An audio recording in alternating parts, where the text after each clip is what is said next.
السلام عليكم، معكم إشيا كامر في فيديو جديد. وأخيرا وصلنا على 100 مشترك، شكرا لكم من القلب. وبهاي المناسبة واحد في التعليقات راح أعطيه هذا الحساب اللي فيه 5000 جوهرة. قبل ما نبدأ الفيديو لا تنسى اللايك والاشتراك، ويلا بلا. قبل ما نبدأ الفيديو، ترى اليوم محتوى الفيديو بس أننا راح نشوف البيك القديمة، لأن أحد في التعليقات قال لي أن مراجعة في الباتل رويال البيك القديمة، وراح نشوف بس في 2 خرائط برمودا، يعني برمودا العادية وبرمودا التصميم الجديد، وما عرفت.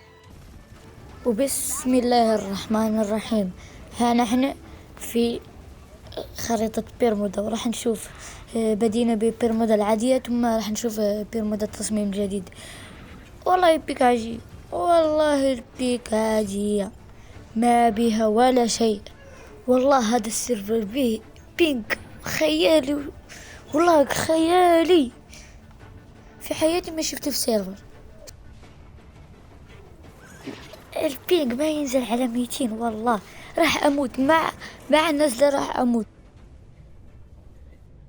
شوفوا شوفوا شوفوا، اخذ سلاح بينزلوني مع الام بي، والله حلو.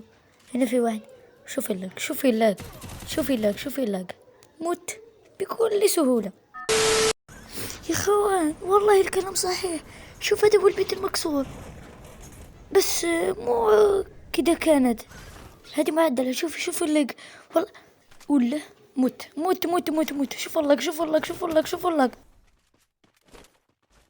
وكده موت. راح نعيد الإنعاش تاني. والله كلامه صحيح 100%. كما ترون البيك هاي، بس ضافوا فيها طرق، ضافوا فيها كتير. شوف هاي اللوحة اللي كانت، شو كيف صارت ننزل فوقها.